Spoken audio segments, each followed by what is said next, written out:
Eu quero iniciar nesta noite declarando poucas verdades, mas que nos ajudarão a ter uma ideia panorâmica do que vamos falar. Primeira, nenhuma construção é superior ao seu alicerce. Pode repetir, por favor? Não adianta você ficar fotografando um prédio por sua beleza. Não adianta você estar anotando dados importantes sobre quanto se gastou no teto, na cobertura, no piso, etc. A questão mesmo está com o alicerce. Nós estamos alicerçados na palavra. E o que vale mais na igreja não é a aparência dos seus membros, é a solidez de seu alicerce. Número 2, a glória de um edifício equivale à glória de seu alicerce. Pode repetir?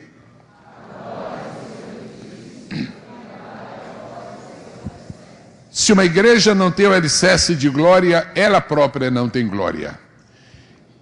E Deus só está manifestando a sua glória nas igrejas que estão alicerçadas à sua palavra, por causa da glória dele e da glória de sua palavra. Número 3, toda a grandeza visível de edifício é fruto direto de sua grandeza invisível. Pode repetir? Toda a grandeza visível de um edifício é fruto direto de sua grandeza invisível. O alicerce é a parte do edifício que não se vê. Só sabe, só conhece, só se lembra quem nele trabalhou. Nós nos deslumbramos com a parte visível. O mais bonito da igreja não é a sua parte visível, é a sua parte invisível. O mais bonito de uma palmeira não é o que está do solo para cima, é o que está para baixo. São suas raízes. Assim ocorre com o edifício. Nós fazemos um esforço muito grande, nós gastamos milhões e milhões para que a aparência da igreja seja a melhor possível. Mas nós precisamos cuidar da outra aparência, daquilo que é invisível. E esta invisibilidade tem que estar dentro de nosso coração, porque ela é visível para Deus. O alicerce determina, e eu vou pedir que repitam, por favor, o alicerce determina o tamanho, a solidez e a durabilidade de uma construção. O que é que o alicerce determina? Primeiro, alicerces pequenos só servem para edifícios pequenos. Alicerces médios para edifícios médios. Alicerces grandes para edifícios grandes. É por isso que nós não firmamos a nossa fé em um recado de um apóstolo. Nós nos firmamos em 66 livros que constituem a palavra de Deus. Um alicerce tão grande, tão sólido, é por causa da grandeza do edifício que é a igreja do Senhor. E a durabilidade, uma igreja nunca durará mais do que o tempo que ela dedica à palavra de Deus. E quando uma igreja deixa de dedicar tempo à palavra de Deus, ela, aos olhos humanos, continua sendo igreja, mas não aos olhos de Deus. Deus só diz que uma igreja é igreja dele enquanto ela se mantém sobre o alicerce de sua palavra. E, finalmente, a sua durabilidade. A solidez e a invulnerabilidade da igreja não consistem nos membros que a integram. É uma loucura, para não chamar de idiotice, que às vezes dá quase na mesma. É uma loucura imaginar que são os membros da igreja que a tornam forte, que são os membros da igreja que a tornam importante, que são os membros da igreja que a tornam invulnerável. Absolutamente. Para começar, os membros da igreja passam. A igreja não passa, mas os membros da igreja passam. A geração que está aqui, ela não estava no século passado. A geração que estava na igreja primitiva já se foi. Então, na verdade, o mais importante na igreja não são os membros que a constituem, é a palavra sobre a qual cada vida está edificada. Dá para dizermos também? Feita esta introdução, vamos agora a um aspecto panorâmico, aspecto geral. Muito bem. Deve estar aí na tela 5 analogias da igreja na Bíblia, não é isto? Ok. 5 analogias na igreja da Bíblia. Então vamos falando. Primeira analogia, a igreja se compara a um. Número 2, a igreja se compara a uma. Terceiro, a igreja se compara a uma. Quarto, a igreja se compara a um. Quinto, a igreja se compara a um.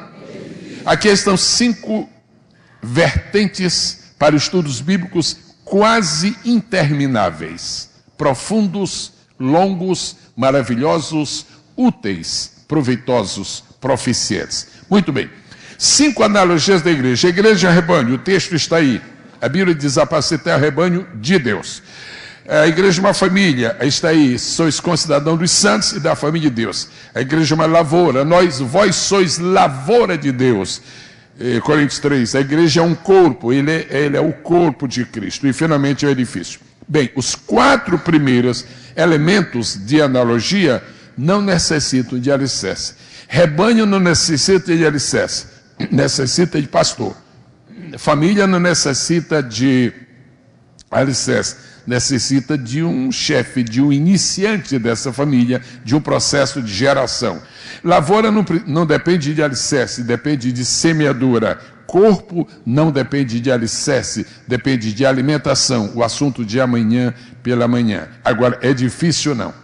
Edifício só vai, edifício só merece este nome se estiver assentado sobre um sólido alicerce. Bem, vamos ver a visão geral da igreja como edifício. Número 1. Há 3 coisas que a igreja não é, porque um edifício não é. Primeiro, um edifício não é um. Você não teria coragem de chamar um casebre de edifício. A igreja não é uma palhoça. Terceiro, a igreja não é um. Deixe-me ser muito sincero, porque quando se trata com a palavra, nós temos que ser muito sinceros, muito autênticos, muito verdadeiros. João 17, Jesus diz assim: santifica-os a verdade, e acrescenta: a tua palavra é a verdade. Existem 3 propostas de Satanás para com a igreja. Primeiro, Satanás não está satisfeito em que a igreja seja um edifício. Ele gostaria que ela fosse apenas um casebre. E eu estou chamando de casebre no sentido espiritual. A igreja não pode ser um casebre.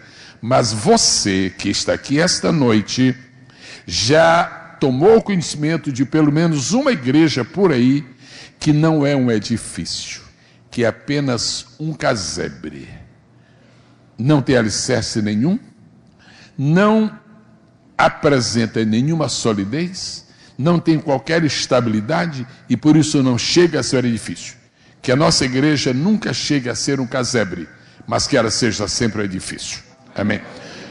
Número 2, há igrejas que estão deixando de ser igrejas para serem apenas uma palhoça. E esta palavra nos remete mais para a interiorzão. Palhoça. A palavra palhoça é uma derivação da própria palavra palha. Não esqueçam que quando Paulo fala dos elementos constitutivos do trabalho da igreja para Deus, ele os classifica em 2 grupos. Primeiro, a igreja trabalha com ouro, a igreja trabalha com prata e a igreja trabalha com pedras preciosas. Esse é um tipo de igreja. Trabalha com ouro, trabalha com prata e trabalha com pedras preciosas. O outro tipo de igreja, esse é 1 Coríntios 3, trabalha com madeira, trabalha com feno, capim e trabalha com palha. É preciso ter muito cuidado para nós não convertermos o ouro em madeira. É preciso ter muito cuidado para não convertermos a prata em capim. E é preciso ter muito cuidado para não convertermos as pedras preciosas em palha. Você já ouviu pelo menos uma vez, através do rádio, através de uma emissora de televisão, ou você leia algum elemento da mídia, você tomou conhecimento de mensagens, vamos generosamente chamar de mensagens, que não eram mensagens. A mensagem da Bíblia, a mensagem que se prega na igreja, só merece o nome de mensagem se for com ouro, ou com prata, ou com pedras preciosas. O que quer dizer isso? Ela tem que estar naturalmente ligada profundamente à palavra de Deus, que é o ouro. Ela tem que invocar, basicamente, estruturalmente, a obra da redenção, que é a prata. E ela tem que vir permeada da presença dos dons espirituais, são as pedras preciosas. E aí nós temos a trindade no trabalho da igreja, ouro, prata e pedras preciosas. Agora, quando as pessoas estão muito ocupadas no livro do rosto, alguns também chamam de Facebook. Quando as pessoas estão muito ocupadas no livro do rosto, quando as pessoas estão muito ocupadas, um pastor que está lidando com tudo, menos com a palavra, chega à noite, a hora de pregar, ele não tendo tido tempo de burilar aquela peça de ouro que vai apresentar a Deus, o ouro, a prata e as pedras preciosas. Quantos louvam ao Senhor? Muito bem. Agora, Jó 4,19. Este versículo é tão especial que eu penso que nós vamos lê-lo agora numa visão eclesiológica. É um versículo raro. Desculpem, eu estou dizendo raro para mim. Não é um versículo que eu me lembre dele todo dia. Mas como ele está na Bíblia, talvez irmãos até o saibam de cor. Jó capítulo 4, versículo 19. Eu penso que nós podemos dar uma olhadinha nesse versículo e aplicá-lo a algumas igrejas que andam por aí hoje. Diz assim: quanto mais naqueles que habitam em casas de lodo, cujo fundamento está no pó, e são machucados com a traça.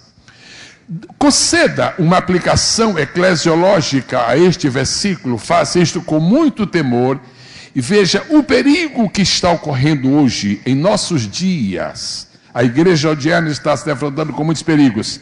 Em primeiro lugar diz, habito em casas de lodo. O que é lodo? Todo mundo sabe o que é lodo, não sabe? Nós queremos tudo na nossa casa, menos lodo. Às vezes, as pessoas estão abandonando suas igrejas porque estão dizendo, o pastor é muito radical. Outros estão querendo ir para outra igreja porque dizem, esse pastor é mais soft, aquele é muito hard. Esse pastor é mais gentil, aquele é muito severo.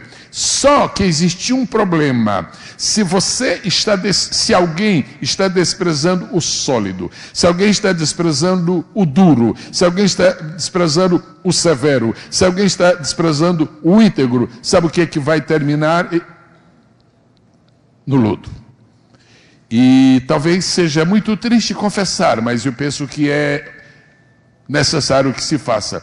Algumas entidades religiosas que recebem o nome de igreja, devido à mescla de elementos morais, amorais e imorais que estão dentro, algumas comunidades religiosas ditas igrejas, devido à grande complexidade de mistura que existe entre o mundo e Deus, entre o certo e o errado, na verdade, se tornam hoje em casas de lodo. A igreja nunca pode ser casa de lodo, porque ela é um edifício espiritual. Ela é a casa de Deus. Casa de lodo, número 2, cujo fundamento está no pó. Jesus ensinou que aquele que constrói sua casa sobre a rocha, há 3 ataques que sofre. Primeiro, desce a chuva. Sua mão está livre para você ilustrar este versículo com as suas próprias mãos? Ok, vamos ver como Jesus, tudo que Jesus fala merece atenção. E eu gosto mesmo do que ele fala. Ok, então vamos lá. Primeiro ataque contra a igreja, desceu a chuva. Assim, ó. Segundo ataque contra a igreja, diz assim, correram os rios. Um se move de cima para baixo, outro está deslizando e passando, e o outro são os ventos que sopram. Os ventos que sopram. Toda igreja sofre esses 3 ataques. Ataques desse mundo espiritual. Não estou falando do céu. Estou falando desse mundo espiritual, dessas regiões celestiais que estão ainda infestadas de demônios. E então o ataque dessa chuva que desce, desses rios que correm e desse vento que sopra. Como é que se sabe que uma igreja é alicerçada na palavra? É porque quando desce a chuva, ela se mantém íntegra, intacta e supera. Quando os rios passam, não levam nada dela, porque é tudo sólido. E quando os ventos sopram, nada cai, nada desaba. Mas isto não é um retrato apenas da igreja, esse é um retrato da sua vida. Se você está aqui hoje, se Deus lhe trouxe a esta conferência, Deus está dizendo que você tem 3 marcas. Você resiste à chuva que desce, você resiste aos rios que correm, e você resiste aos ventos que sopram. Dá para glorificarmos o nome do Senhor?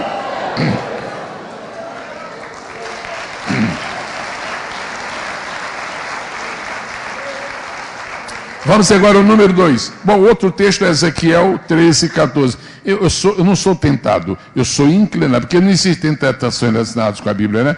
Eu sou inclinado a ler este versículo também. Ezequiel 13 e 14 assim: e derribarei a parede que rebocaste de cal não adubada. Meu Deus! Leva isso para um terreno eclesiológico, pastor Odildo. Usa isso aplicando à igreja. E derrubarei a parede que rebocaste de cal não adubada, e darei com ela por terra, e o seu fundamento se descobrirá. Paredes. Aqui, porque o fundamento não é bom, as paredes não precisam ser boas também.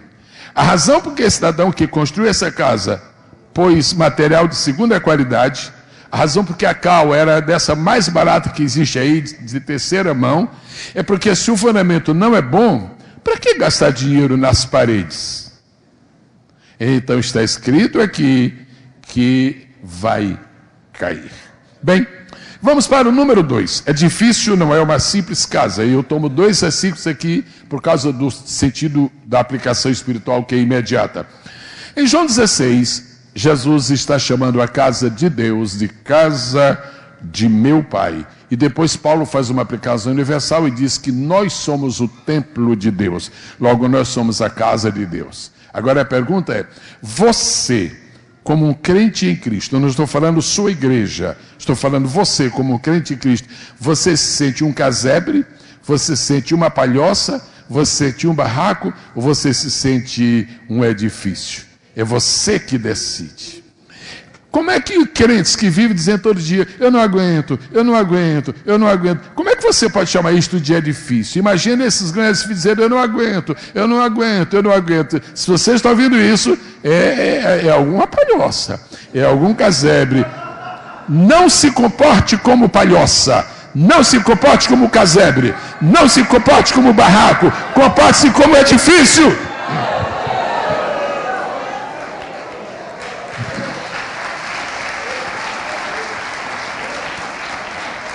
Agora, dentro deste edifício, dentro de nós mesmos, agora individualizando, considerando cada um de nós como um próprio edifício, porque é a mesma Bíblia que diz que a igreja como todo é habitação, nós individualmente também somos habitação, vamos lembrar que os pontos capitais da nossa vida, eles têm que ser cuidados. Vamos ver, por favor, o Salmo 27, versículo de número 3. Salmo 27, o que você notar que não está no esboço, então você simplesmente ignora ou acrescenta, né? Eu prefiro acrescentar. Muito bem. Veja o que está escrito no Salmo 27, versículo 3. Muito bem. Muito conhecido. 27, 3. Diz assim. Alguém encontrou? Todos encontraram? Vamos ler juntos. 1, 2, 3.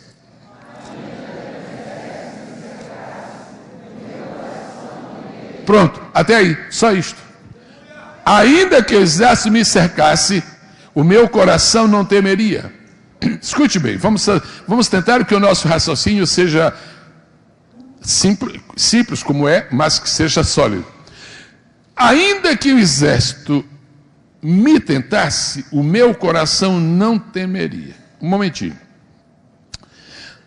As armas que nós usamos estão nas nossas mãos.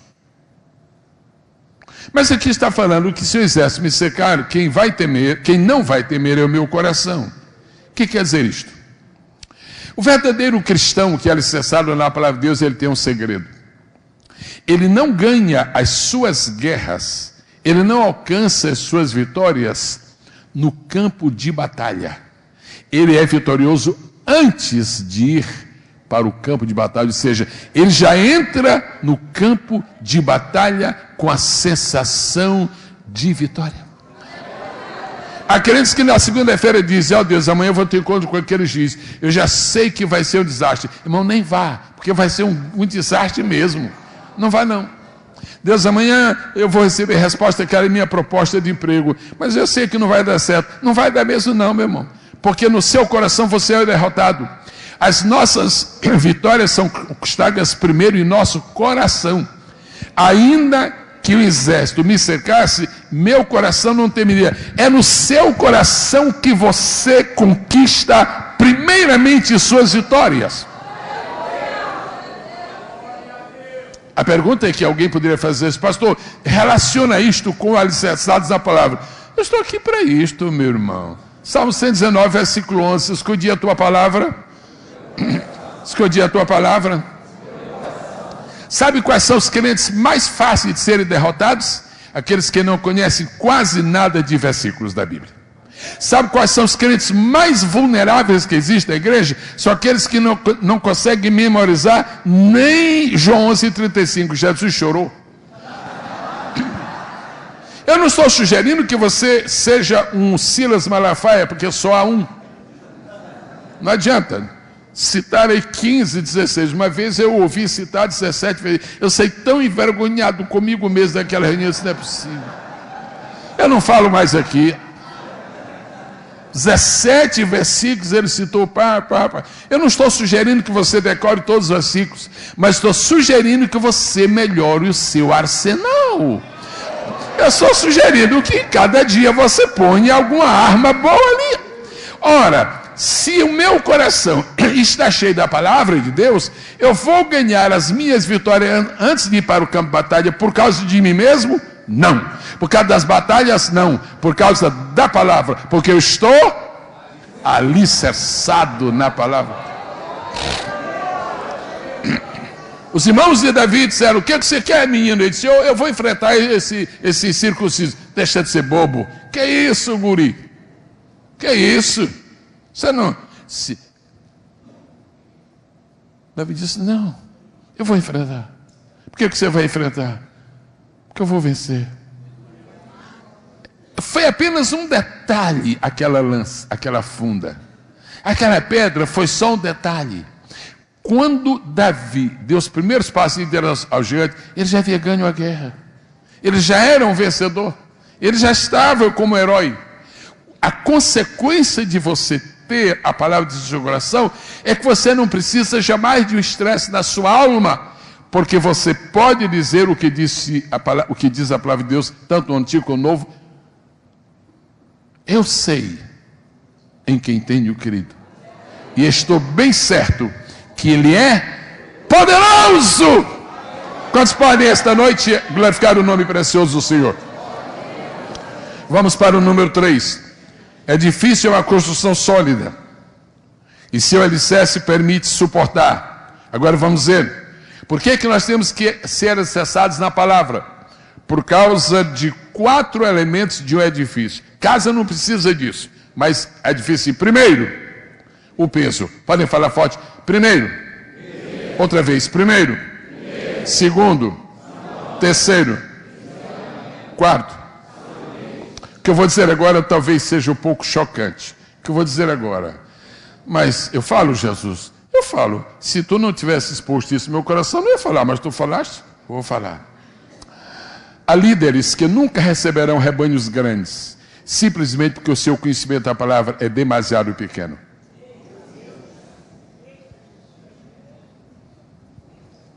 E isso eu posso lhe provar pela Bíblia, é um sentido que você vai ter uma inspiração do Espírito. Por que a Bíblia diz capitães de 10, capitães de 20, capitães de 50, capitães de 100, capitães de 500, capitães de 1000? Por que essa diferença?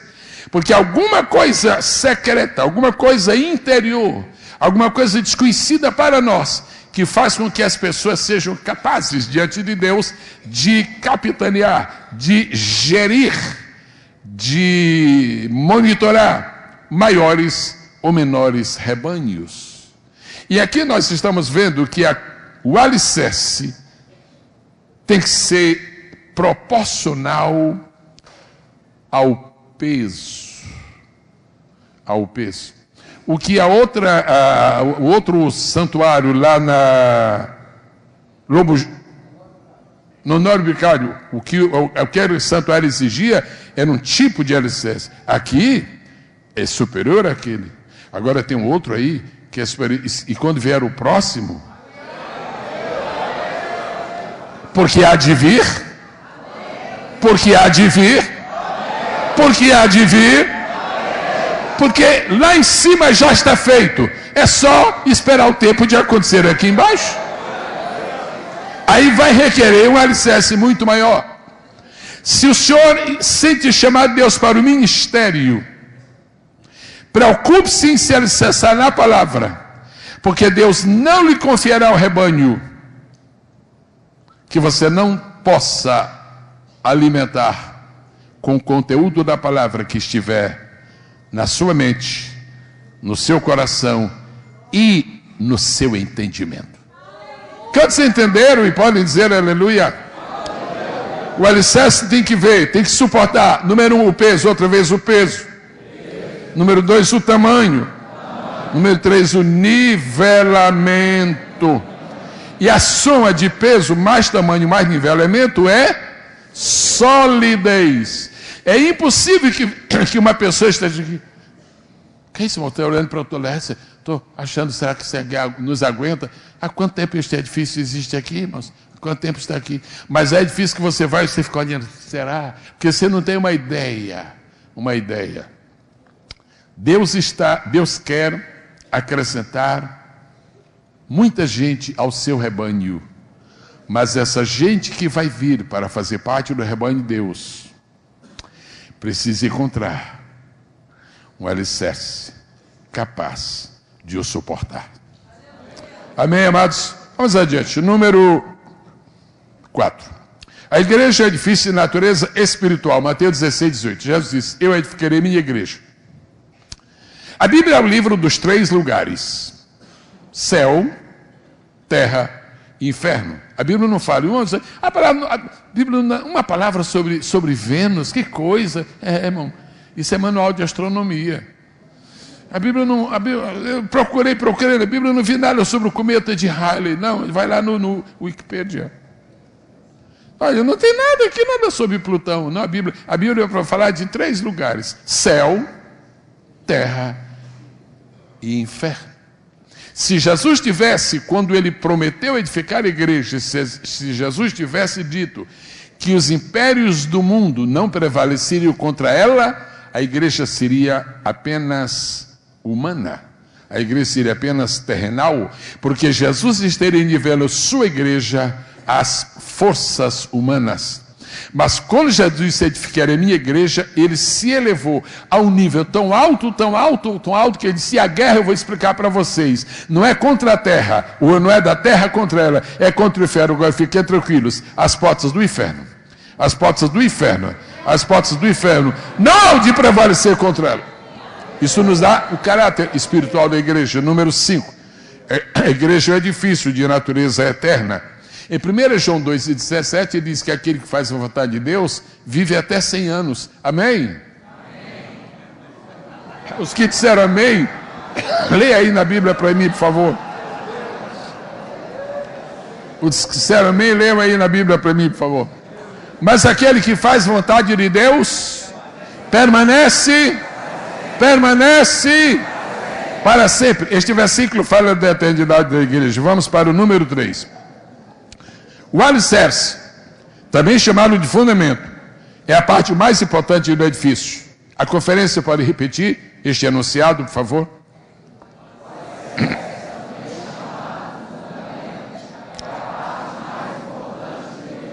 Por ser um edifício espiritual, a igreja precisa ter um alicerce espiritual. 1 Pedro 2 e 5. A palavra espiritual, literalmente, aparece em 1 Pedro capítulo 2, versículo 5. Número 2, por ser um edifício eterno, a igreja precisa ter um alicerce também eterno. Os 2 textos citados nos falam sobre isto. Tanto Provérbios 10 fala individualmente do justo, e 1 Pedro 1 fala mais especificamente a palavra do Senhor em relação à igreja. Número 3, Jesus Cristo e a palavra de Deus são apresentados nas Escrituras como verdadeiro alicerce da igreja. Uma das coisas agradáveis que nós sempre lembramos quando pensamos nos novos convertidos é que eles fazem umas perguntas tão interessantes. Novo convertido, eu estou falando novo mesmo, um novo convertido de uma semana, de duas, porque tem os irmãos que são novos convertidos de 15 anos, não estou falando isso. Mas pessoas que são bem novas crentes, bem novos convertidos, então elas fazem cada pergunta. E comumente diz, pastor, existe contradição na Bíblia? Não. Uma vez, faz anos, um disse, pastor, não leva mal. Não, eu não levo, mas por favor, não se ofenda comigo. Não me exclua da igreja. E você está me vendo excluindo alguém da igreja, irmão? Então eu vou falar o seguinte, como é que Deus pode fazer uma coisa? Ele pode. E diz para a gente não fazer. Ele pode e nós não podemos. Mas como é? Como é que Deus pode fazer uma coisa e não? Mas essa coisa de novo convertido, ele não estava alicerçado da palavra. Cita um exemplo. Não, pastor, isso, eu quase não durmo por causa disso. Olha aqui, está escrito na Bíblia. Porque Deus amou o mundo. E olha aqui, se eu tivesse aqui, estava marcado já. Olha aqui, não ameis o mundo.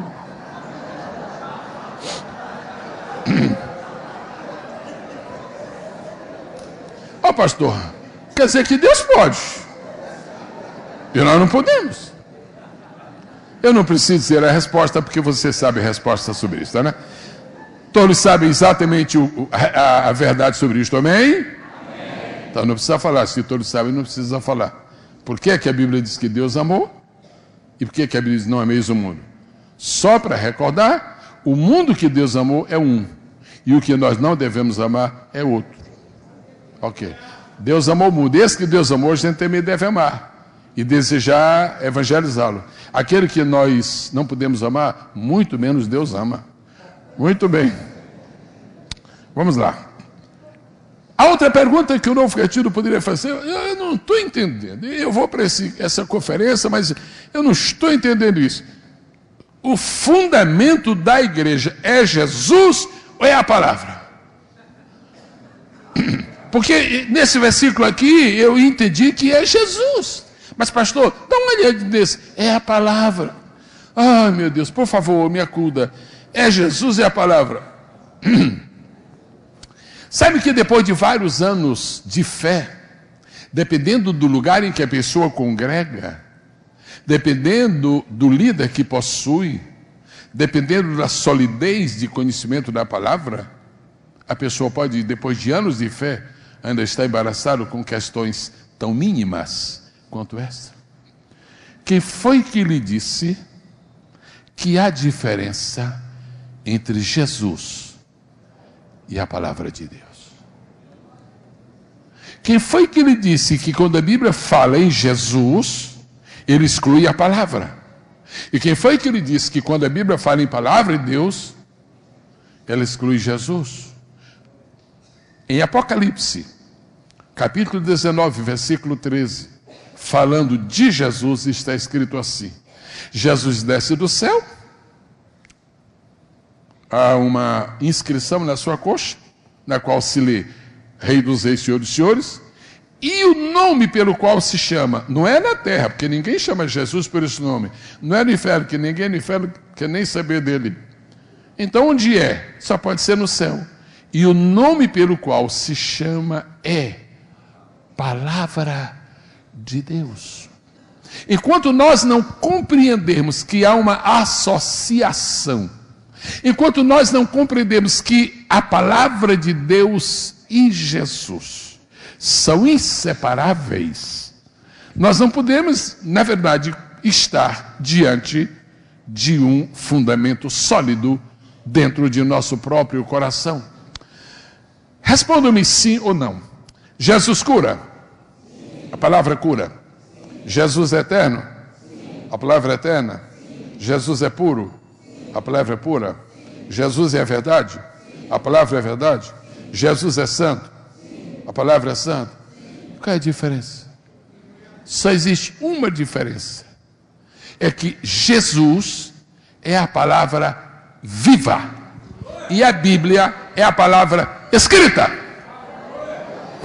E é impossível, dentro dos 7 bilhões de habitantes do mundo, é impossível que uma pessoa ame a Jesus e não ame a palavra. Porque todo amor a Jesus nos leva à palavra. E todo amor à palavra nos leva a Jesus. Examinar as Escrituras, porque vais cuidar de nelas a vida eterna. E são elas que de mim testificam. Na eternidade, quando nós estivermos lá em cima, é uma pergunta muito simples. Quando nós estivermos no céu, nós teremos Bíblia no céu? Sim ou não? Não. Não haverá Bíblia. Você não vai ler nada, nem o Salmo 23 lá no céu, nem o 91. Não, para aquele negócio de aquela proteção lá no céu. Que é isso, irmão? Aqui não tem peste, nem mortandade, coisa nenhuma. Não tem Bíblia no céu? Então, se não existe Bíblia no céu, então a Bíblia não é eterna. Se a Bíblia, como palavra de Deus, não fosse semelhante a Jesus, a Bíblia seria temporária, porque terminaria que não teremos o céu. No céu, e essa é a notícia boa, no céu não teremos Bíblia, mas continuaremos com a palavra de Deus. Só que a palavra de Deus lá é Jesus! Jesus! Jesus! Jesus! Número 4. Tanto a natureza de Cristo é espiritual e eterna quanto a natureza da palavra. Hebreus 13:8. Jesus Cristo é o mesmo ontem, hoje e eternamente. Hebreus 4:12. Viva e eficaz. Isaías 28:16. Sobre a eternidade do Senhor. Número 5. A Bíblia apresenta Jesus e a palavra como somente inseparáveis. Acabei de mencionar o versículo 19:3. Vamos para o número 3. Agora vamos trabalhar. Ao longo dos séculos, Satanás tem trabalhado para alterar o alicerce da igreja. Nestes 3 últimos dias, durante os quais estive muito mais voltado para esta conferência, pensando nela com muito amor e temor, o Espírito pôs em mim uma convicção muito profunda de 2 coisas. Primeira, de que esse tema foi dado por ele. Esse tema foi dado pelo Espírito Santo. Alicerçados na palavra. Segundo, que esta conferência, eu não posso precisar como, mas Deus já sabe como, essa conferência certamente é aliada a outras do mesmo jaez. Essa conferência poderá ser um marco divisor na história da igreja odierna.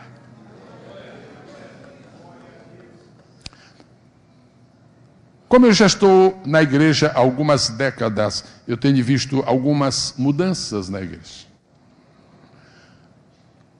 Na minha juventude, eu me lembro dos cultos que invariavelmente teriam que começar com 3 hinos.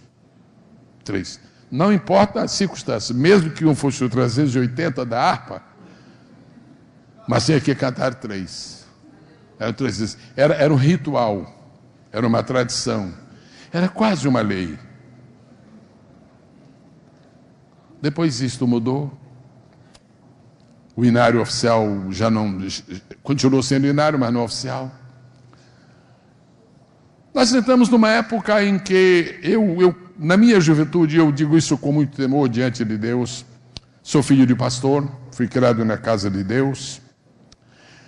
E eu dou testemunho de haver ouvido durante minha infância e adolescência e juventude alguns testemunhos de bênçãos que o Senhor fez. Eu não posso negar que eu vi, mas eu também, por amor à verdade, eu diria que eram um pouco escassos, mas sempre houve. Até que um dia eu participei de uma cruzada evangelística que eu vi aqui, eu me espantei com o que eu vi. Daí para frente, eu vi que o Brasil entrou numa época em que foi a época das grandes cruzadas evangelísticas, grandes. E muitos de nós aqui, certamente, vimos milagres em massa, etc, etc. Houve aquele período áureo, talvez o campeão de cruzadas evangelísticas neste país, talvez mereça ser dito, chamou-se Bernard Johnson. Extraordinário. Aquele homem fazia cruzadas extraordinárias. Era um ganhador de almas do melhor estilo. E Deus usou com um homem que, né, cantava só para Deus, né, independentemente de aplauso público. E ainda está aí, Vitorino Silva. Depois entrou uma outra fase. Entrou uma fase na igreja em que se orava muito. E orar muito é indispensável. Agora, deixa eu dizer uma coisa para os irmãos. Orar, orar e orar é indispensável. Orar e orar e orar continua indispensável. Orar, orar e orar continua indispensável. Agora, nem oração substitui a palavra. Nem jejum substitui a palavra. Nem a minha fé substitui a palavra. Porque a fé é minha e a palavra é de Deus. E houve uma época em que eu sugiro o ciclo de oração neste país, e as igrejas oraram. Eu não posso me esquecer de que uma época foi a Assembleia de Deus no Recife, e era uma noite de segunda-feira, era um culto de oração. Nós levamos aproximadamente 15 minutos, o pastor ia entrando e eu atrás dele, da calçada até o púlpito, nós levamos uns 15 minutos. Mas por quê? E não era tão grande o salão, porque não havia como passar de tanta gente. Foi uma época de ouro. Maravilha. Hoje a igreja, não sei se ora como antes, tanto como antes. Muito bem. Aí entramos na época festiva. Foi a época das conferências mundiais pentecostais. Talvez as 3 mais famosas foram a do Rio de Janeiro, a de Jerusalém e a do Canadá, talvez. E daí os pastores viajaram muito, conheceram o mundo afora, e veio e soprou um vento novo aqui no Brasil, despertando esta igreja para adoração. E não foi preciso muita honestidade nossa, de brasileiros, mas nós reconhecemos que nós éramos até mais ou menos em oração, mas não éramos grande coisa em adoração, não. Isso é verdade. Nós chegamos à conclusão que lá fora, talvez se orasse menos que aqui, mas se adorava mais do que aqui. E houve essa diferença. Só que todas as coisas novas, quando aparecem, elas, é uma tradição que existe na vida, elas costumam superar todas as outras coisas e adquirem uma aura de prioridade, e daí já não se pregava mais, e não se fazia mais nada, porque o negócio é adorar, adorar, adorar, adorar. E eu me lembro, e aí começou a fazer uma confusão muito grande, que ainda existe hoje em muitos lugares, adoração e louvor, ainda hoje se estabeleceu uma confusão. Também, puderam, não tem tempo, a gente tem tempo de ler a Bíblia, não vai saber a diferença entre louvar e adorar. Muito bem. E a verdade, eu me lembro de haver sido convidado para alguns congressos de jovens, principalmente de jovens, e eram 5 corais, 7, 8 corais, 2 bandas, e 4 solos, e 15 para as 9, irmãos, rápido, porque o melhor ainda está por vir, e ainda está por vir. E às 9h10, então, agora o melhor chegou, mas era o melhor dos irmãos saírem. Isso durou aqui muito tempo no Brasil. Isso é um testemunho de quem viveu isto. Isso foi não sei o que aconteceu. E as pessoas estavam pensando. Irmãos, quando nós oramos, mesmo quando nós adoramos, nós estamos levando para Deus, estamos mandando para Deus tudo o que nós temos. Só que tem a marca da nossa fragilidade. Oração tem a marca da minha fragilidade. Quantas orações eu já fiz que eu me arrependi. Deus, apaga aquela oração que eu fiz. Deus. Deleta aquilo, Deus. Tudo que nós mandamos para Deus tem a nossa marca. Mas nós achamos que devemos mandar tudo que nós temos para Deus e não precisamos nos preocupar com o que Deus tem para nós. O louvor, a adoração, são parte inicial de um culto, para preparar o nosso coração. É muito bom, os anjos gostam disso também, mas não é a parte fundamental do culto. Se o que nós temos para dar para Deus é mais importante do que o que Deus tem para nós, então o fundamento não é a palavra, é o louvor. Aí então o seminário está errado. Não é alicerce estar na palavra, é no louvor. Mas não pode, porque o louvor não é alicerce. Aí a casa cai. Mas cai porque não era edifício. Eu tenho uma boa notícia, já que eu continuo viajando por este país, eu tenho uma boa notícia. A situação está mudando. Pastor Silas não precisa disso, graças a Deus. Ele não depende de estarmos ou não de acordo com ele, muito pelo contrário. Bom, muito pelo contrário, não tem explicação. Mas todo mundo sabe que a ADVEC tem uma marca neste país. Quem vem ou vai a um culto da ADVEC vai por causa da palavra.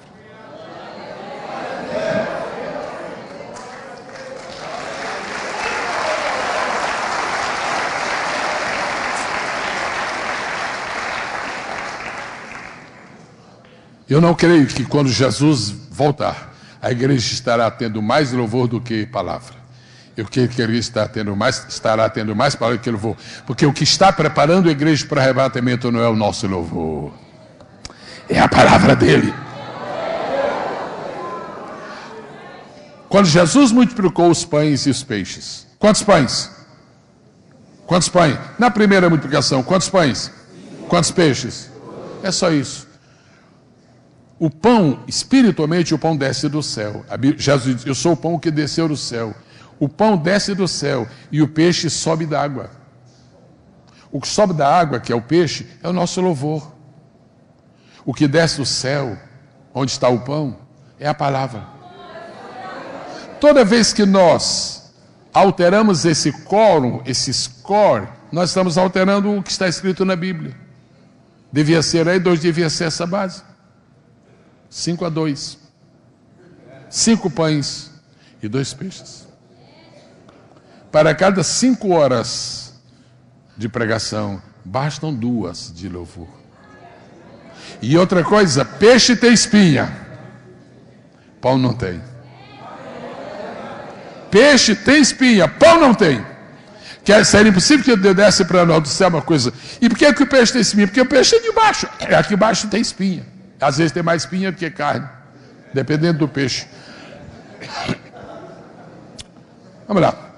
Número 3. Ao longo dos séculos, Satanás tem trabalhado para alterar o alicerce da igreja. Eu só vou pedir que os irmãos leiam, por favor. Número 1. Isso daria um seminário. E arranja qualquer pessoa para falar sobre falsas religiões. Eu falo é sobre a Bíblia. Sobre falsas, tem muitos peritos em falsas religiões. Deus me defenda disso. Introduzindo falsas religiões. Número 2. Número 3. Vamos ficar nestes 3 agora antes de passar para o 4.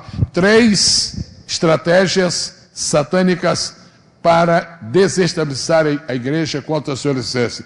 Introduzindo falsas religiões, produzindo falsos ensinos e levantando falsos mestres. Agora vamos para o número 4. Disseminando uma falsa teologia. Há pregadores que pregam, pregadores um pouco mais antigos, não há muitos, graças a poucos. Há pregadores que pregam hoje, você, esse é aquele? Não, esse é outro.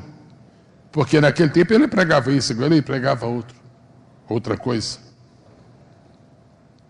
Um dos maiores prazeres que eu tenho na minha vida, e eu acho que eu vou fazer uma confissão assim meio vaidosa. Não é do meu estilo. Não, é melhor nem dizer isso, porque já é do meu estilo. Mas uma das coisas que mais me alegra quando eu chego a um lugar e digo, pastor, o senhor esteve aqui há 20 anos, foi. O senhor prega a mesma coisa. Eu vou dizer para os irmãos uma coisa, eu não me arrependo do que preguei há 40 anos. E eu vou dizer outra coisa, quem me ouviu pregar há 30, 40 anos, sabe que eu não estou pregando outro evangelho. Mas precisamos ter muito cuidado com uma nova teologia que está vindo aí. Onde é que começa, pastor? Aí eu vou criar inimigos.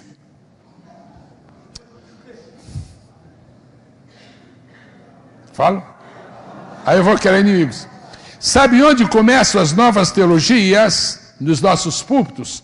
Começam quando os pastores liberam os membros de sua igreja para um seminário não pentecostal que está eivado de teologia modernista. E como nós não conseguimos levar o poder de Deus para eles, eles trazem suas heresias para nós.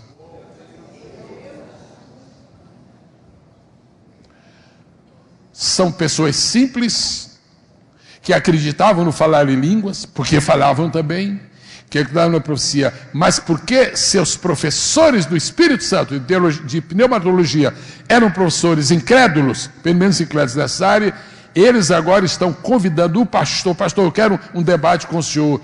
Isso é uma falta de respeito. O estudante de teologia querer um debate com o seu pastor. Vai te converter, rapaz. Um estudante de teologia com um professor liberal, um debate com o pastor, para nós estudarmos isto. E por causa disto, nós hoje começamos a sentir a diferença nos púlpitos.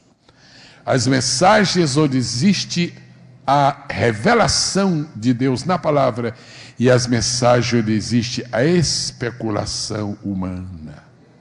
E a igreja não suporta especulações. A igreja só vive da palavra revelada. Quem aplaude ao Senhor por isto?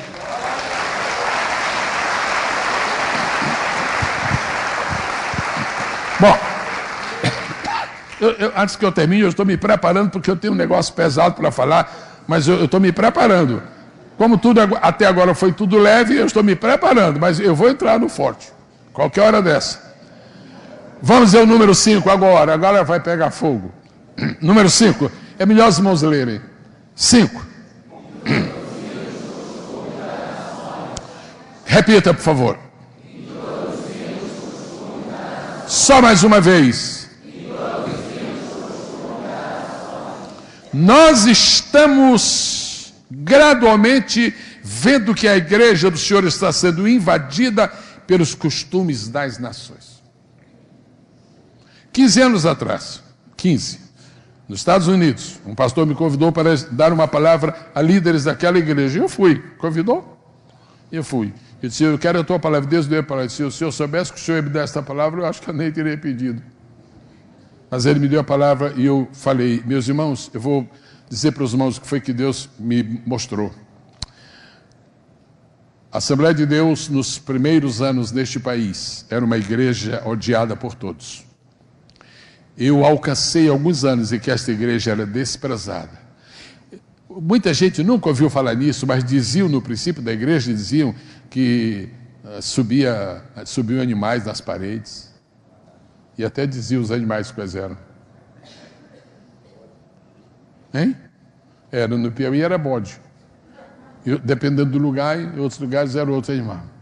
E essa igreja foi muito combatida. Eu vou dizer aos irmãos, foi o tempo de ouro da igreja. A igreja é muito mais forte e mais próspera quando ela é combatida. E a igreja sofre a influência e perder a sua energia, a sua força, quando ela é aplaudida pelo mundo. Constantino não fez nada bom para a igreja quando a institucionalizou no Império Romano. Segundo período da igreja, no primeiro todos nos odiavam, todos eram contra nós. No segundo período, todos começaram a nos apoiar. Foi nessa época que os presbiterianos, alguns presbiterianos se tornaram pentecostais, os batistas trocaram o cantor pela harpa, os metodistas começaram a buscar o batismo do Espírito Santo. Foi uma época linda. Na primeira, todos nos odiavam. Na segunda, todos nos copiavam. Foi isso que nós criamos como ciclo de oração, passou para lá, uma bênção. E depois a igreja entrou na terceira fase. Esse é o tipo de palavra que só se diz em duas situações. Primeira, numa conferência de comércio. Segunda, no momento que Deus autoriza. Agora Ele autorizou. E a terceira fase da igreja, nós estamos nela. Nós perdemos a nossa identidade. E cada Assembleia de Deus do Brasil hoje é uma igreja. E se parece com todas as outras. Existe a Assembleia de Deus do Brasil hoje que você vai assistir um culto, você não sabe se está na Assembleia de Deus do Brasil, Brasil para Cristo. Existe a Assembleia de Deus que você não sabe se está numa Assembleia de Deus ou se está Deus é amor. Existe a Assembleia de Deus no Brasil hoje que você não sabe se está numa Assembleia de Deus ou se está na Universal do Reino de Deus. E assim por diante. Na primeira, nós odiávamos. Na primeira, nos copiávamos. Na terceira, nós adquirimos os hábitos das outras. E em cada culto nosso tem um pouco do Deus é amor, tem um pouco do Universal, papapá. Uma conferência como esta talvez nos ajude a restaurarmos a nossa identidade. Primeiro, nós somos uma igreja de fogo. Nós nascemos no fogo. Nós somos uma igreja de fé. Essa igreja tem rastros de fé. Essa igreja tem origens de fé. Essa igreja tem tradição de fé. E não podemos abrir mão disso. E o que foi que aconteceu? As igrejas, e por que tudo isso aconteceu? As igrejas neopentecostais. Eu acompanhei muito isso, eu trabalhava na imprensa evangélica e eu via como foi, por exemplo, entre os batistas, criaram a famosa Comissão dos 13 para examinar a questão pentecostais. Hoje, os batistas renovados, e são imensa maioria, maior do que os batistas tradicionais. Isso é outro assunto. Qual foi a justificativa que os anciãos de Israel deram para Samuel quando pediram um rei? Todas as nações fazem assim. Porque um líder que tem a direção do Espírito, porque um líder que é conduzido pelo Espírito de Deus para alimentar o rebanho, para orientar, porque esse líder tem necessariamente que trazer para a igreja os costumes de outras igrejas ou até de não igrejas, só porque todos têm. Uma coisa que nos caracterizou durante 100 anos foi a nossa diferença. E uma coisa que está se apagando na nossa vida é a diferença. E se Deus honrou a diferença, por que abrir mão dela? Ok. Agora eu acho que o terreno está preparado. No Egito, irmãos, eu vou resumir em uma expressão só, está aí no esboço, isso dirá tudo. A grande sede do Egito, na época bíblica, era a busca do favor dos deuses.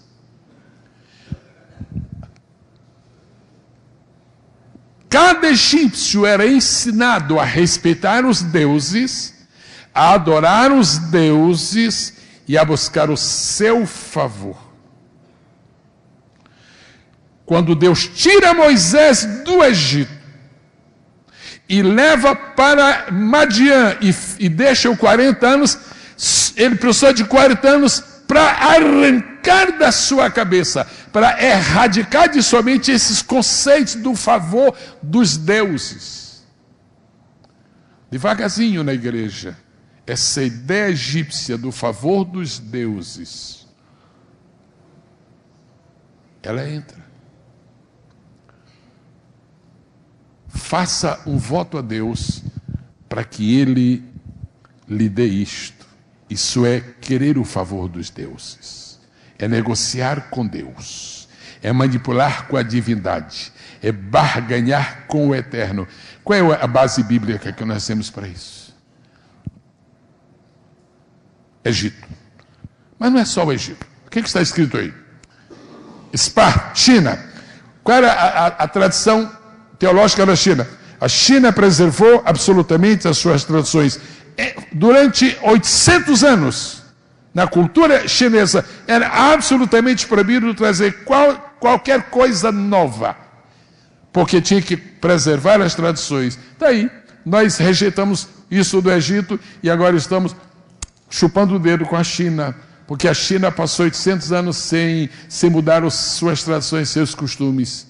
E nós só precisamos de 100 para alterar nossa maneira de ser. As novidades podem ser muito boas, mas deixam de ser boas quando elas afetam o alicerce. As novidades que se faz. Vamos construir mais uma sala aqui. Vamos construir mais. É apenas uma sala, não é nada. Mas alguns edifícios já ruíram só por causa de mais uma sala que se construiu. Porque o alicerce não aceitava mais a sala. A palavra é alegórica, mas a esta altura todo mundo entende. Irmãos queridos, não construamos mais salas. Talvez o alicerce não suporte. Os que estão dando glória a Deus provavelmente assimilaram, não é? Esparta, o caso de Esparta era outro. Era preparar guerreiros totalmente submissos ao Estado. Quantos são os seus anjos da guarda aqui? 10, 20? Aí já tem líderes com 10, com 15. E Atenas? A busca do conhecimento para o exercício da liberdade. Quais são os compromissos? E agora a essência da conferência se encontra aqui. Quais são os compromissos? E eu quero desafiar você nesta noite, a quando chegar em casa, se chegar a tempo, e se não chegar amanhã, não sei onde você mora, se você chegar a tempo, dizer: Deus, eu quero reanimar, eu quero reavivar, eu quero restaurar, eu quero recuperar, eu quero reativar os meus compromissos para com a tua palavra. Diga o mais alto que você puder, bem forte, por favor. Número 1. Não, leia aí o número 1, por favor.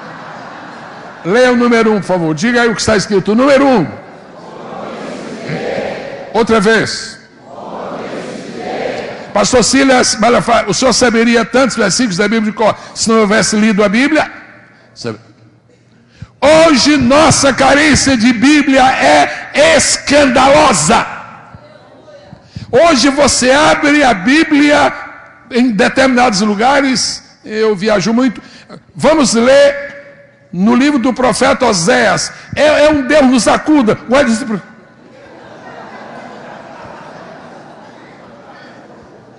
O Facebook não nos tirou da Bíblia. E o que é que está no Facebook? O que é que está, por exemplo, em sites? Eu não vou falar o nome daquele, porque eu não vou fazer propaganda, né? Mas é fofoca do Evangelho. Agora vocês traduzem como quiserem. Como é que um crente, eu às vezes faço essa experiência, eu posto no meu Face, pastor Silas, uma matéria sobre a importância de ler a Bíblia, 15 comentam, tem lá um escândalo de um pastor não sei onde, 20 mil comentam. Deixa eu dizer uma coisa para os irmãos, já que a gente vai terminar mesmo animado, né? Olha aqui, o pior momento da vida do filho pródigo, o pior momento da vida do filho pródigo, o pior de todos, não foi quando ele ficou sem dinheiro, não foi quando ele pediu emprego, não foi que ele ganhou emprego, foi quando ele começou a trabalhar no novo emprego. Foi o pior momento, diz a Bíblia. Ele foi trabalhar com porcos, e como ele estava totalmente faminto, diz a Bíblia, ele desejava comer aquela comida que os porcos usavam para se alimentar. Eu estou te falando sob a autoridade do Espírito de Deus. Se tu não voltares ao hábito de ler a Bíblia, tu vais qualquer dia querer comer a comida dos porcos. E a comida dos porcos está no Instagram, e a comida dos porcos está no Facebook, e a comida dos porcos está na internet, e a comida dos porcos está nos sites de mentiras, está nos sites de fuxicos. Vamos procurar pensar naquilo que é proveitoso.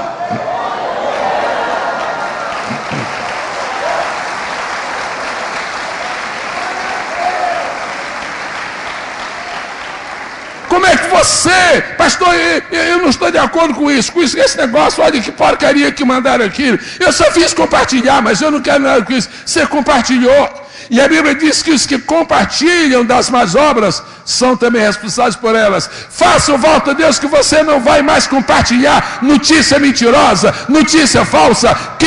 Quem divulga o escândalo tem parte naquele escândalo. Quem se alegra com o pecado do seu irmão é conivente com ele. Ore a Deus para que saneie o seu povo e leia a Bíblia de dia e de noite. A única diferença entre nós e Josué é uma diferença pequena, são letras, não é letras, Joé, você medita Quando na Bíblia? Ah, de dia e de noite. E você, meu irmão, é o seguinte, nem de dia, nem de noite. Digam forte, número 1, todos falando. Número 2, todos falando. Número 3, todos falando. Número 4, todos falando. Número 4, outra vez. Só aí vem o quinto, porque se os 4 não funcionaram, o quinto não. Quinto e último. Agora, os grandes desafios da igreja odiana relacionados com a presença da palavra. Eu não estou aqui para provocar riso entre os irmãos, mas eu sinto muito pelo que eu vou falar aqui agora. Primeiro, Deus falou literalmente comigo sobre este particular assunto, e ele me disse o seguinte: avisa os meus líderes para monitorarem o louvor que há na igreja. Irmão, se o senhor é pastor de uma igreja, monitore, não deixe cantar qualquer hino.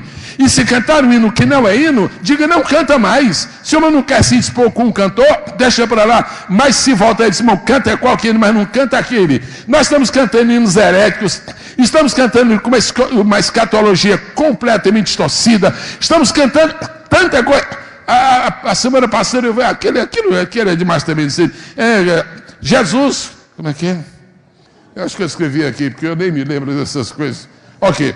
Há um hino famosíssimo que diz assim, a oração é o alimento do cristão. E está todo mundo cantando este hino. Está vindo milhares. Como que a oração é alimento do cristão, gente? Como é que a igreja está cantando uma mentira dessa? Uma heresia dessa? Como é que Deus vai nos confirmar a palavra se não é a palavra que nós estamos cantando? Oração não é alimento. Se a oração é seu alimento, você está comendo a sua oração. E se está comendo, ela não sobe. Eu nem sei se você faz digestão.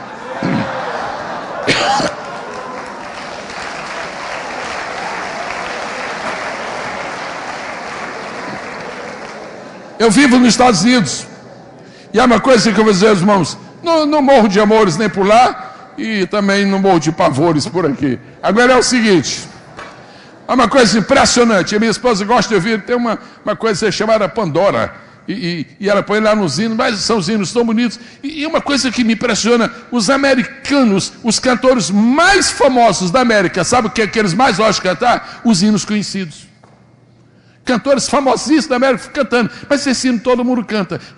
Sabe por quê? Por causa dessa sensibilidade. O que existe é um verdadeiro vírus, uma verdadeira prática que existe aqui. Gente que não é poeta, gente que não tem inspiração para compor hino e começa a compor os hinos só para chegar no mundo e dizer, isso aqui é da minha autoria. Vai ler a Bíblia, irmão. Vai ler a Bíblia, aqui da tua autoria. A hinologia bíblica. Então tem um que diz assim, a oração é o alimento do cristão. Outro que é festejado, esse é aplaudido de pé.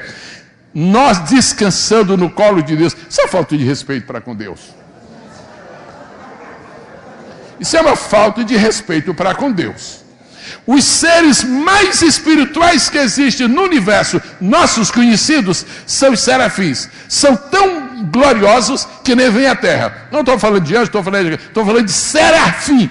O serafim tem tanto brilho, tem tanto fogo, tem tanta glória que Deus não deixa nem vir. Se vem aqui, arrebenta tudo. Esse serafim chega de Deus, tem 6 asas, com 2 cobre o rosto, com 2 cobre os pés, com 2 voam. Sabe para que cobre o rosto? Para não contemplar demais a glória de Deus. Sabe para que cobre os pés? Para demonstrar a sua humilhação. E sabe para que eles têm as asas ali? Porque qualquer coisa eles dão fora, tá quente demais. Agora, esses serafins estão fazendo isto, vai um mortal, nós aqui, que já... Irmão, você está no colo de Deus.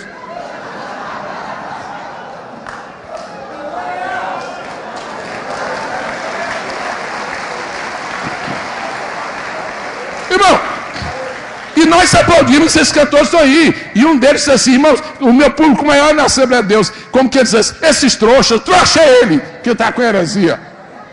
No teu colo, o Altíssimo, existe ou não existe esse hino? Existe, é aplaudido. E nós estamos engolindo e fazendo festa. Sabe por quê? Porque não estamos querendo levar a sério essa questão de alicerçados na palavra. Me mostre um versículo da Bíblia para admitir que alguém, um ser neste universo é capaz de sentar no colo de Deus. Isso é abuso. Mas João reclinou a cabeça do peito de Jesus. Foi aqui na terra, meu irmão. Foi aqui na terra. Lá no monte da transfiguração ele foi. Outro aqui. Os pastores... Aqui. Eu não pus aquele não. Mas é assim. Como é que é? Jesus é o teu... Vai buscar o teu malote. Que Jesus é o teu... carro forte. Vai buscar o teu malote, Jesus é teu carro forte. Isso é uma brincadeira, isso é um abuso.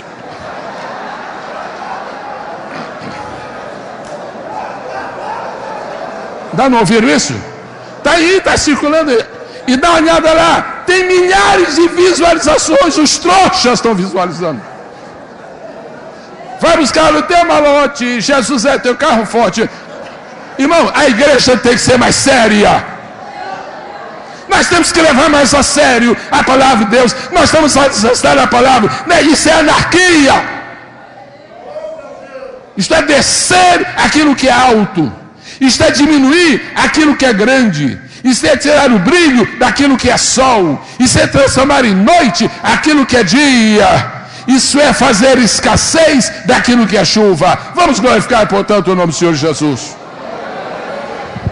Eu concluo esta noite dizendo-lhes que nós precisamos da palavra nos nossos hinos, mas também nas nossas mensagens. De acordo com o que disse Flávio Joséfo, você quer falar de Flávio Joséfo? Escreva um artigo e põe no Facebook. Aqui não, aqui é Pedro, aqui é Moisés, aqui é Paulo, aqui é Isaías, aqui é Jeremias, aqui é Sofonias.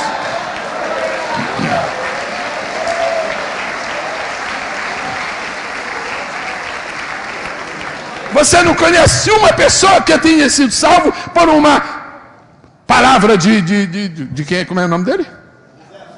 Hein?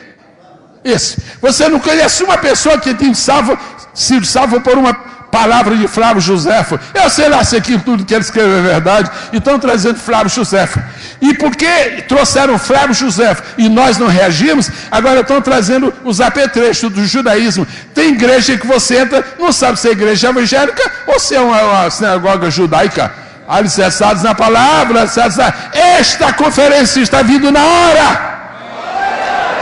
E nós estamos aqui para dizer amém. Nas orações, e finalmente na vida, Lutero diz: quão grande dano tem havido quando se tenta ser sábio sem o acima das Escrituras. Andei 3 cidades o ano passado, em todas as 3 o pastor irritado, mas eu só encontro pastor nervoso. Não, eu estou nervoso mesmo. O que foi? Um cidadão aqui veio aqui e pregou aqui, era um congresso, e falou que que Davi era filho de bastardo de Jessé. O outro chegou aqui, ele lá dizendo, chegou aqui e pregou, dizendo que quem fez a cruz de Jesus foi José. Por isso que ele era carpinteiro.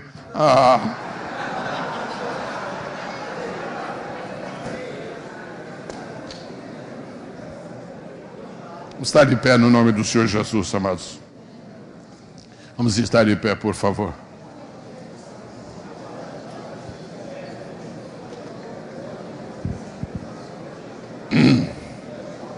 Agora, eu vou pedir a graça do Senhor sobre mim. Como eu só falei hoje de coisas fáceis, eu vou pedir a graça de Deus sobre mim, porque eu vou falar uma coisa um pouquinho pesada, e eu não quero que... Mas está um nó aqui, eu vou falar. Eu quero... E previno os irmãos, ninguém vem pensar que eu estou com recalque, né? Você não estudou, está com recalque. Que autoridade você tem para falar isso? Eu quero glorificar a Deus por todos os pastores que estão aqui esta noite e que são advogados. Eu quero glorificar a Deus por todos os pastores que estão aqui esta noite e fizeram curso de filosofia. Eu quero glorificar a Deus esta noite por todos os pastores que são pedagogos formados. Eu quero glorificar a Deus por todos os pastores que estão cientistas, que são cientistas. Agora, meu companheiro de ministério, eu te peço em nome de Jesus, Estabelece uma linha divisória entre o que tu aprendeste na faculdade e o que tu tens que ensinar no púlpito. Aqui não é faculdade de filosofia. Aqui é tribuna do Evangelho.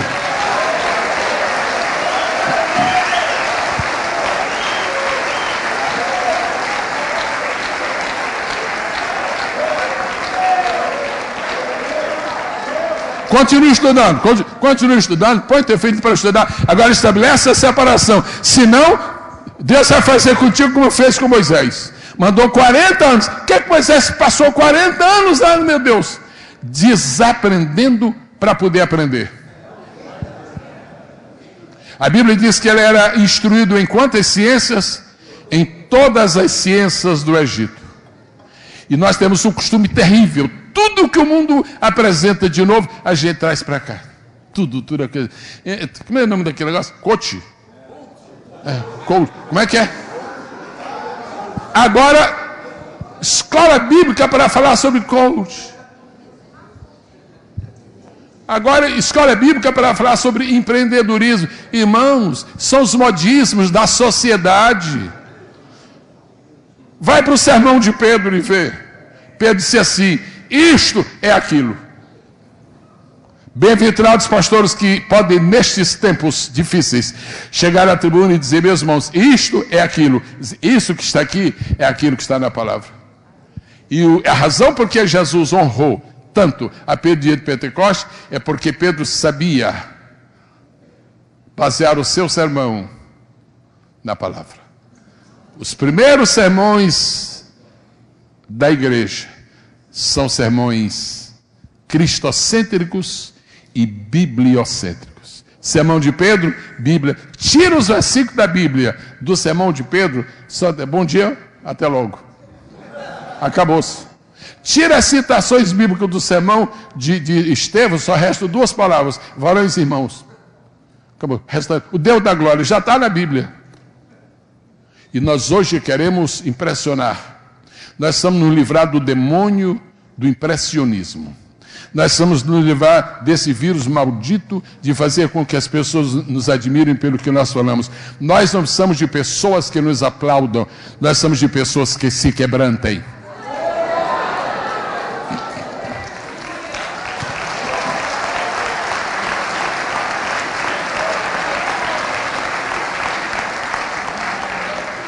Termino dizendo: a glória do pregador não é o povo estar de pé para aplaudi-lo. A glória do pregador é o povo estar de joelho chorando. E se há uma coisa que nossos púlpitos estão precisando hoje, é de pregadores que têm mensagem que façam chorar. Porque nós não somos contratados para fazer o povo rir. Nós somos contratados para fazer o povo chorar. Pedro, que há menos de 2 meses passou aquele fiasco tremendo, dizer que nem conhecia Jesus, por causa do Pentecoste, diz a Bíblia, e eles, compungindo-se em seu coração, disseram a Pedro: que faremos? Só quando o povo está compungido é que nos pergunta: que faremos? E só temos uma resposta que nos pergunta: que faremos? Se nós estivermos alicerçados na palavra. Moisés passou 40 anos para desaprender.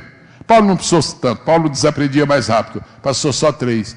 Vai ficar 3 anos comigo. Por quê? Não, desaprender. Sabe muita coisa do judaísmo. Senão você vai ser um pastor messiânico. Põe entre aspas aí. Esse negócio está meio perigoso.